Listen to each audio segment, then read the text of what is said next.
నేనైతే ఈరోజు మా ఇంట్లో మైసూర్ పాక్ అయితే తయారు చేస్తున్నాను. ఎలా చేస్తానో చూపిస్తాను, వచ్చేయండి. ఒక కప్పు పిండికి ఒక కప్పు షుగర్ అయితే తీసుకున్నాను. ఎందుకంటే షుగర్ తక్కువే తీసుకున్నాను. మీరు కావాలంటే 1.5 తీసుకోవచ్చు. సో, ఒక కప్పుకి అరకప్పు వాటర్ అయితే యాడ్ చేయాలి. సో, ఇప్పుడు షుగర్ అంతా కరిగిపోయిన దాకా తిప్పాలన్నమాట. అదే కప్పు మెజర్మెంట్ తీసుకొని ఒక కప్పు శనగపిండి అయితే తీసుకున్నాను. తర్వాత అరకప్పు ఆల్మండ్ ఆయిల్ అయితే తీసుకున్నాను అనమాట. ఇప్పుడు ఆయిల్ కూడా అందులో యాడ్ చేసి ఆ శనగపిండి అంతా స్మూత్‌గా కలపాలన్నమాట. ఒక చుక్క వాటర్ కూడా తగలనివ్వద్దు. అలా కలిపేసుకొని పక్కన పెట్టుకున్న తర్వాత ఈలోపు పాకం చూసుకోవాలి.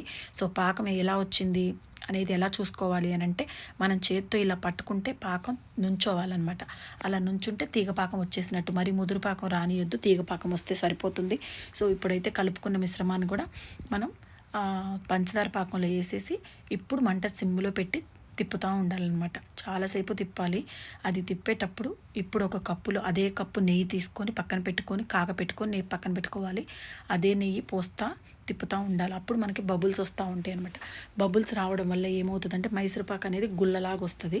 సో, అందుకోసమని అది వేడివేడిది పోస్తూ ఉండాలన్నమాట. అలా పోస్తూ ఉండి ఆ కప్పులో నెయ్యి అయిపోయిన దాకా పోస్తూ ఉండండి. సిమ్ములో ఉంచండి మంట, పెద్ద మంట పెట్టొద్దు. ఇప్పుడు మనకైతే ఒక పక్కన పళ్ళెంలోకి నెయ్యి అనేది రాసుకొని పక్కన పెట్టుకుందాము. ఇప్పుడు అచ్చు అయితే పోసుకోవాలి. మైసూర్ పాక్ అయితే ఇలా రావాలన్నమాట. ఇలా మరి ముదురుగా కూడా రానివ్వద్దు, ఇలా వస్తే సరిపోతుంది. సో, ఇప్పుడు పాకాన్నంతా మొత్తాన్ని ఆ పళ్ళెంలోకి అయితే యాడ్ చేసుకుందాము.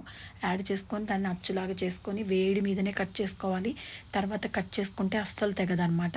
సో, ఇప్పుడైతే వేడి మీద కట్టింగ్ అయితే చేసేసుకున్నాను. మైసూర్ పాక్ అయితే రెడీ అయింది. మా మైసూర్ పాక్ ఎలా ఉంది కామెంట్ చేయండి.